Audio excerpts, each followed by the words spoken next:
Coming up today on Locked On Texas Tech, roster churn rolls on. Where are we at? What's been added? What's happening? What's next?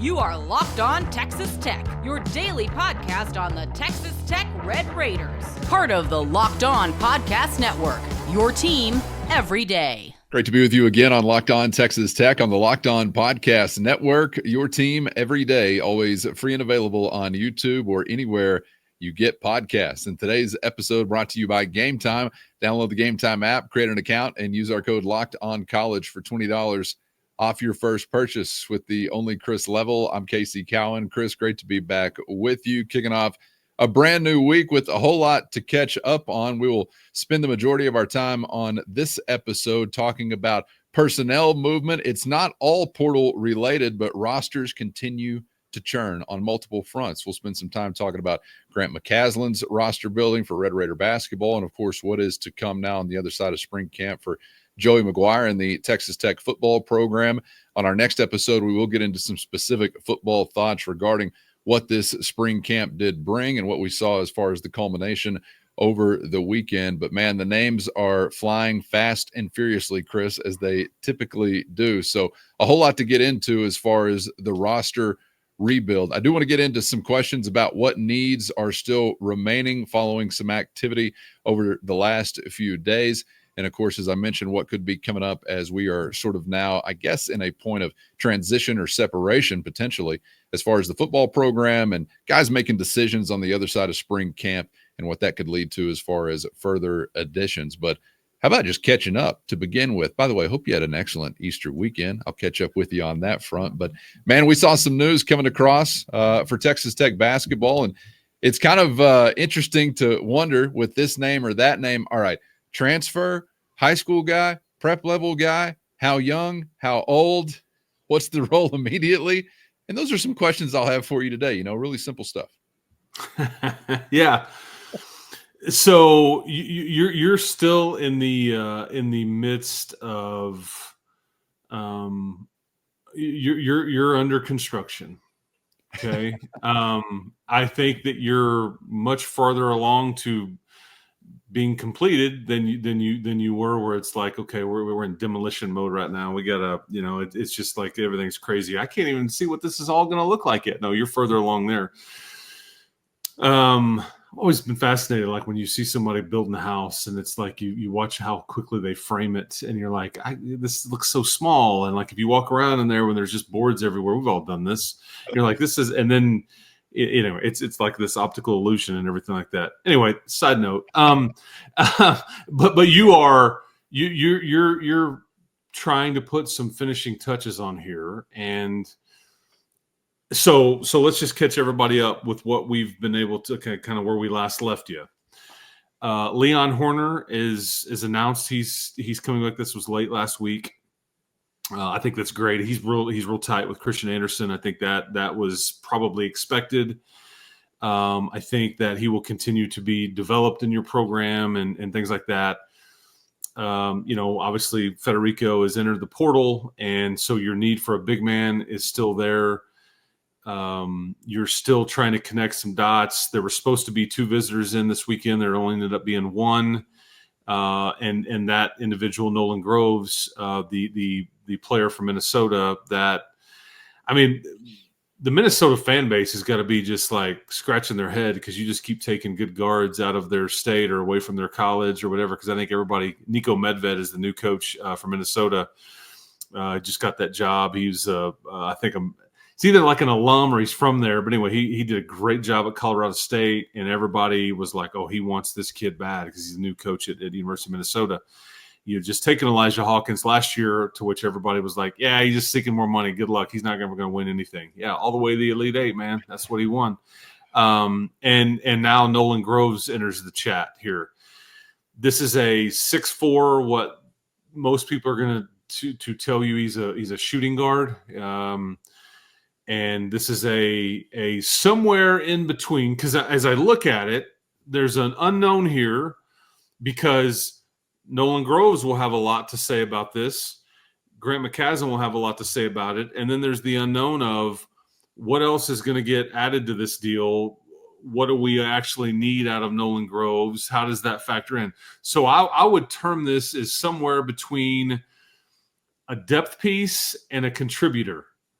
I don't know if I'm ready to say yet until all the chips have fallen here on exactly what that looks like, because I don't think he checks the box of, hey, Nolan, we're going to put the ball in your hands. Go win us a Big 12 championship, young man. That is a lot to ask.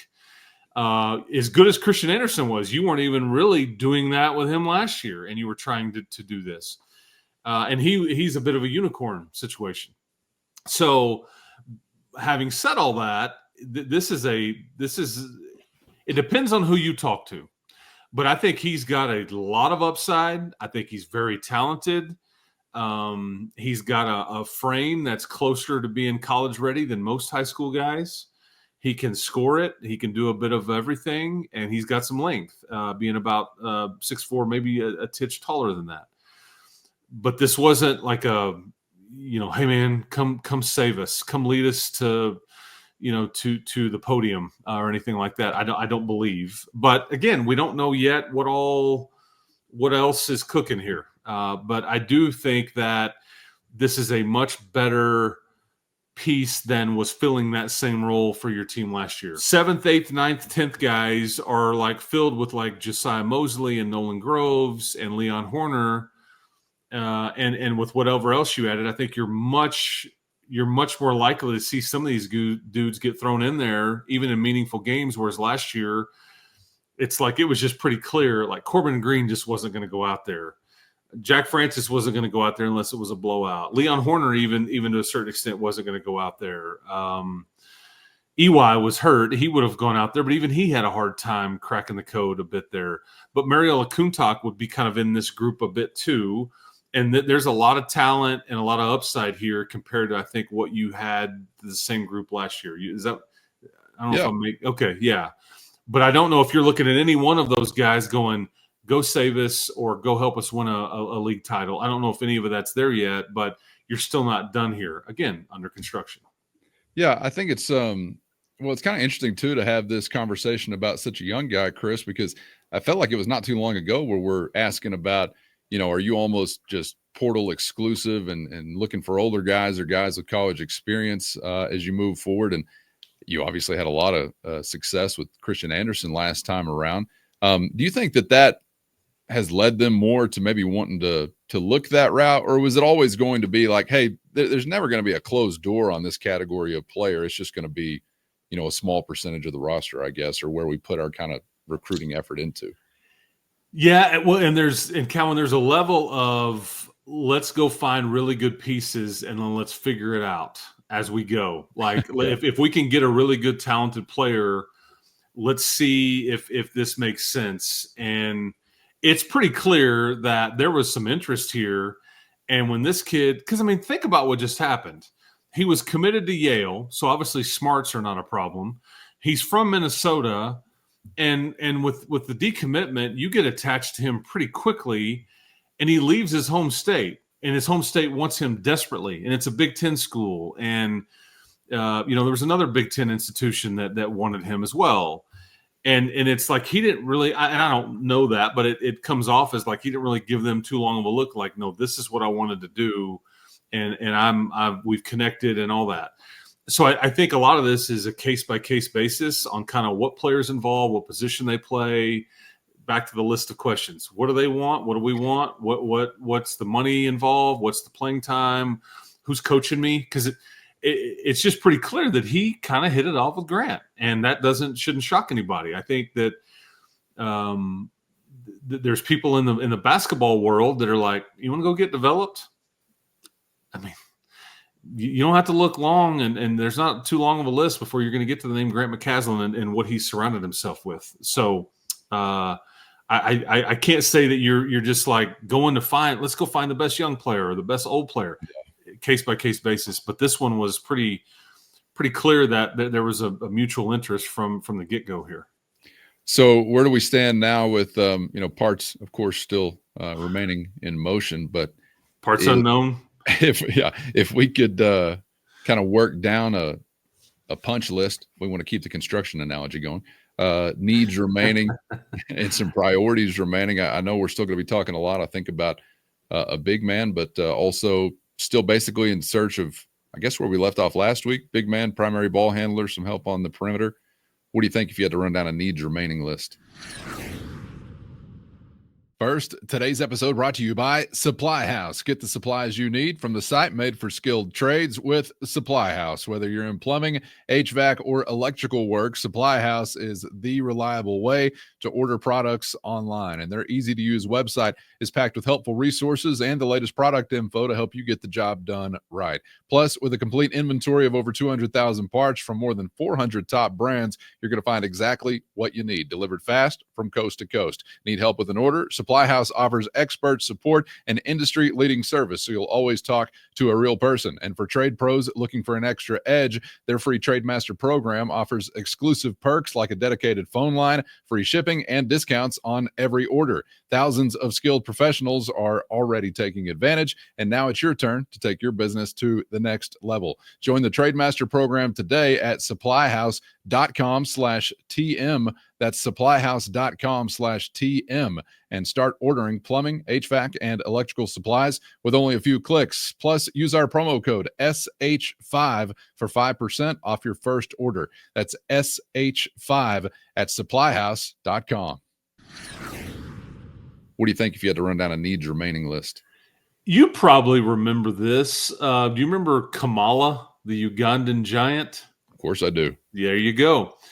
I knew you would. See, this is why we're simpatico here. That's right. But anytime you had this like professional wrestler back in like the 80s, okay, and they wanted to like put more fear or whatever into the character or whatever, it was always from parts unknown. You're like, oh no, like, oh, he's gonna beat up my favorite good guy, right?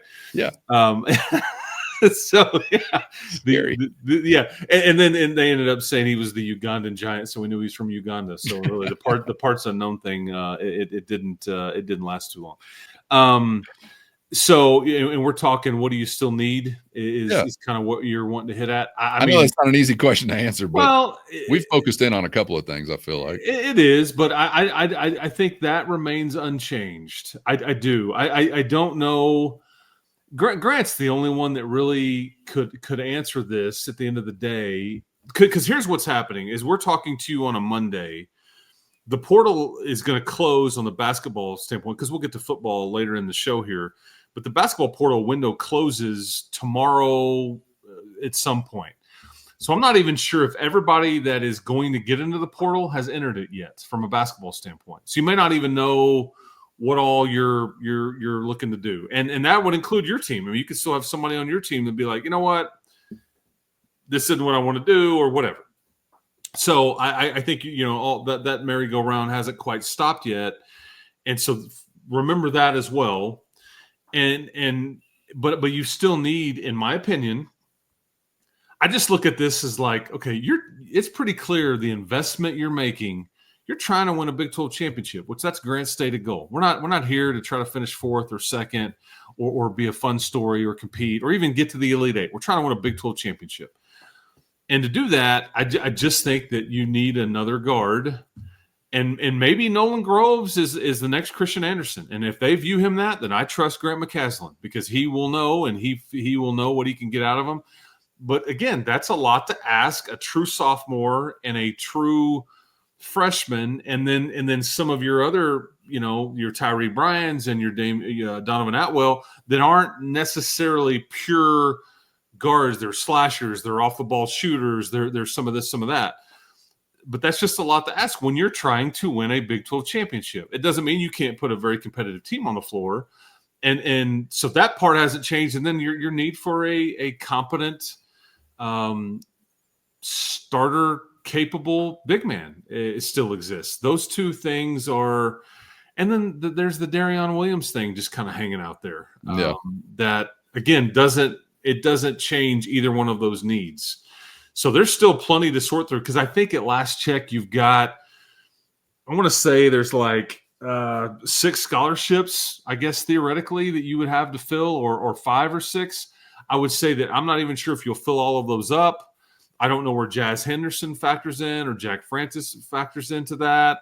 So anyway, there's still a lot to be determined, but you've got some metal beams up, and you're in good shape. It's not going to fall down. It's going to withstand some storms and all that if you had to go at it like we currently have it set up right now. But is it ready to win a Big 12 championship? Is it ready to be ranked in the top 5 in the country? Don't know if that would be the case when everybody else fills their spots up. So. I was curious. I'm glad you mentioned utilizing, all those spots, because we had, was it 1 or 2, I guess, left open leaving the cycle last year? Was that right? At least one. At least one, because Akuntak filled it, and that's why you do it. You think they're still going to want to kind of do that and keep one of those spots available? I think it's good business, and here's why. It doesn't always work out for you, but this is how you got Jalen Tyson. It's how you got Kyron Lindsey. Those situations ended up ultimately not working out, but it's how you got Mariella Akuntak. I just think, one, it's hard to keep 13 people happy and fed and involved and engaged, okay, just because of the sheer number of the way basketball works. And especially when Grant is just, it's going to be 8 or 9 that here we go, and it doesn't mean that a 9th, 10th, and 11th don't get involved at some level, but it's going to be limited. But trying to keep 13 guys fed and happy and engaged, because you've got your starters, you got your backups, and then there's guys over there with a jersey on like, man, I can't get any run. Well, no, you can't. But keeping a spot open is just good business if you can afford to do so. And I think that most programs are in a position to do that. What coach is going to get fired out there because he got caught doing something he wasn't supposed to? And it's like, dude, I wish we had a spot. What guy transfers at semester or whatever. And it's just nice to be a soft landing place and go, hey, man, come get ahead of the curve here. Let's go ahead and jump on that. Yeah. I think that's good business.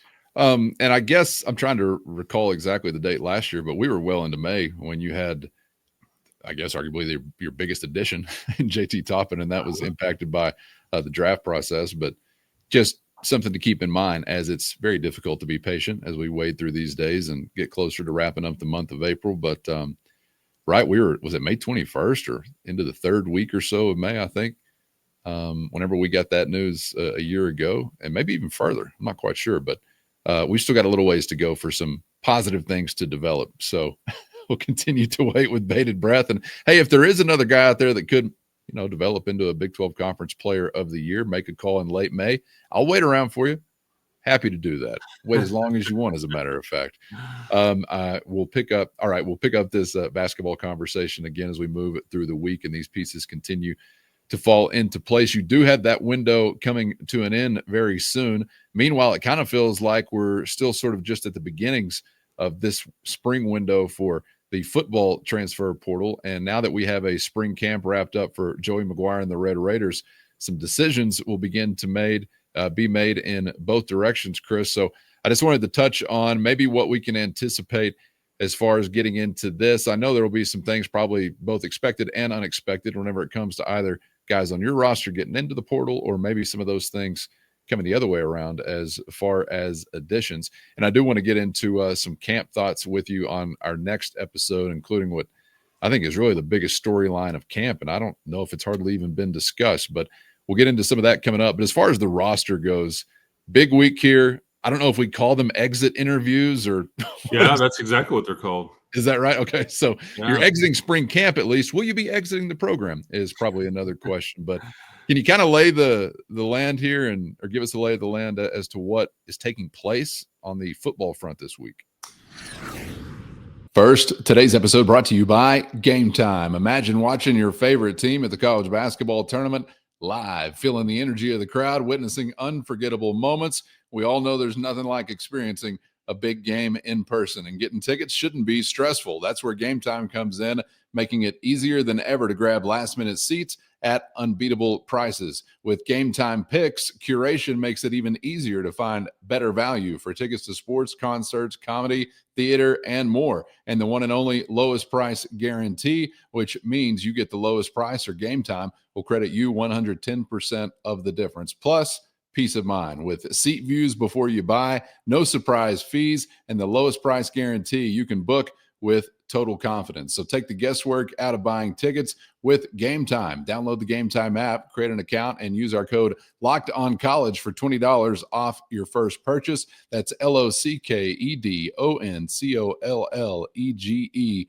Locked On College, for $20 off. Download Gametime today. Last minute tickets at the lowest price, guaranteed. Or give us a lay of the land as to what is taking place on the football front this week. Yeah, I think as people are consuming this, watching it, listening, whatever, and we certainly appreciate those that are, their meetings are going on today. There will be more that go on tomorrow and even into Wednesday. The football portal window closes on Friday, the 25th. And so you haven't yet begun to see all the movement yet for football at all. Not just Texas Tech, but just in generally speaking. And so I think that you're still going to get more folks that are realizing they don't have a spot here, or they're not necessarily in the plans. Even some scholarship guys, I think, for Texas Tech. Just because I think you're still over there. Again, they're just this is the game you played when you bring in a lot of these entries, and I think that it's a numbers crunch to a certain extent. And I think Joey will try to, because this is a slippery slope for a coach and a staff. You want to be honest with a kid, but then you're also trying to protect in some ways your best interest. Like, hey, here's the thing. Are you necessarily going to make it? No, but man, you're really close. And so if you want to hang around here, we would love it. But just know, I mean, there could be a lot of like, or hey man, it's just not going to happen here. If you are really looking to play, I would advise you to go elsewhere. Because Joe even said this after the spring game on Saturday, is like, fortunately there's some guys that are kind of on the fence that go to Texas Tech and this is where they want to go to school. They're not moving. And so they are going to be by the phone if and when they are tapped on the shoulder and, hey, man, it's not going to be right for you right now, but don't, be by your phone just in case somebody goes down or in case certain things happen. We will bring you back and, that whole deal. So, I mean, I don't know if we've seen all the movement yet. Like we hadn't – it's like defensive end, it's secondary at some level, it's maybe receiver, it's maybe running back, offensive line. There could be a variety of things that kind of like, sneak up and you go, whoa, okay. But I think there's some expectation that there's going to be more movement here. That's just the way it's going to go, because I still think you're over your 80 because the only to this point, Cowan, unless something changes while we're talking, which I don't think it has, it's Jordan Sanford, it's Isaac Smith, it's Nick Fattig, and Dylan Shaw. Those are the four like guys that I think if they wanted to stick around, you would have said let's do it. But they, for whatever reason, looked at the amount in front of them or want to go play elsewhere or whatever. But there could be some more of that, whether it's your decision or their decision. But so let's look at the other side of it. You had Tyrell Green in town for the small school of Kentucky offensive lineman that was the FCS freshman All-American. He took a visit. He, at last check, I think there's some chatter he may go visit Purdue and Syracuse. Now, is that hey, we didn't like you as much, or hey, this is what we're willing to pay you, or this is what we have to offer. If you want to go there, just call us back before you do anything. Or if they can match it, great. I don't know the dynamics there, but there's also another offensive lineman that you have connections with that just entered the portal from the University of Colorado that checks some of the same boxes on what you may be looking for. There's a safety at University of Houston that just got into the portal, which I wouldn't rule out now that Jordan Sanford has gotten into the portal. There could be a need there for you. And again, it's want versus need. What does it look like? And then you have the list of questions. Okay, this is what we're willing to offer you. This is the role we need. No, man, I need more than that. I want to play more. I mean, whatever. So you got to make all that fit. But we're still semi under construction over there too. Yeah, no doubt. Well, and I'm kind of wondering now if, even with some of these spots where you've added some impact guys and you think, all right, well, maybe we're done there. Defensive end or pass rusher, as an example. I guess now you could be in the position where some of your depth pieces, or what you would consider to be some of those depth pieces, might be thinking, I got to go find somewhere I can get on the field because this ain't looking so possible here anymore. And then all of a sudden you've got like this backfill kind of operation going on, I guess, potentially. But, when you mentioned like defensive end, I'm thinking, good Lord, how could we need any more help there? But is it more so maybe the back end that we're talking about because of what you've added on the front end? Well, I don't know. I would be more worried there about somebody you would lose as opposed to you needing to go find somebody at that particular position. Okay. Because the thing about like an Esters and an Adedire and some of your middle tier guys like that are in the rotation, but not Romello Height or David Bailey. Bailey and Height are seniors, so it's like, man, I'm going to get to play anyway, and then next year, man, it's our show. But and I didn't mention receiver. I do think that I do think there's still a want/need at slot receiver. I do. I think that, but all of these things come attached with, as we kind of talked about late last week. It's like, okay, well, now I just wanted the best player at this spot, but like offensive line wise, now I would prefer an interior guy, and I want a guy that's got multiple years to play, which your small school Kentucky guy, your Colorado guy, they check those boxes. And so that's why those are easy dots to connect, because I don't think they want a one and done guy. And I would say too, it's a sneaky positive that Davion Carter was allowed to have this extra year. And that maybe is a direct correlation too into like Fatig and Shaw departing. Had Davion Carter exhausted his eligibility like what we thought when he got here, then maybe Fatig and Shaw are still here. I don't know. But like Shaw factors in heavily to what you're doing as a starter or top backup on the interior of your offensive line. You can play guard or center and all that stuff. But yeah, I hope I'm making sense. And again, I don't know if any needs have necessarily changed. Can't rule out tight end, can't rule out running back, can't rule out secondary per se. And the kid at University of Houston that just entered is a all Big 12 type. I would say that there's some connections there, but again, what does he want? What do you need? All that stuff. Or do you feel like you do need that? Or are you willing to turn that over to a younger player? So yeah, going to be more movement this week, I guess. All right, man. Enjoyed it as always. On our next episode, I want to get to what's actually happening, between the lines, and some of those guys who are already in the fold as spring camp did come to a conclusion. Some things as advertised, but also some things I think from the spring camp that were hardly discussed at all. And one of them might be actually the biggest storyline for the Red Raiders going into the fall. So we'll get to that and plenty more still to come this week. So hope you'll join us for all of the above. Chris, appreciate you as always, man. We'll see you for the next one. Absolutely. Looking forward to it. And another busy week right here on Locked On Texas Tech. So, and man, I saw many of you at the spring game in the South Club end zone level. I was there with my family, and I can't tell you how many people came up and from Big Spring and from the Metroplex and all that watch what Cowan and I do. I even heard hey, you're much taller, or man, I really like what you do. Cowan's a lot funnier than you are, but you're pretty good at what you do too. I got a lot of commentary, but no, all great. I appreciated all the folks that watched this that we saw. That's what it's here for.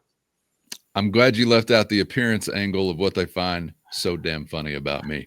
Either way, here to compel, here to engage, inform, and entertain on occasion. We try to never let facts get in the way of any of the above. All right, for Chris, I'm Casey. Thank you all for being out there. Appreciate your time. As always, get subscribed on YouTube or anywhere you get podcasts so you never miss an episode. Thanks to the everydayers for always riding along. And a big shout out to the Matador Mob. Hope you all had an Easter weekend. Happy Easter weekend. Hit the show notes and find a link to a free 14-day trial. That's your direct line to Chris and myself with one-on-one text, and it's straight to your phone. For Chris, I'm Casey. Thanks as always for the time, and we hope to see you back for the next round on Locked On Texas Tech.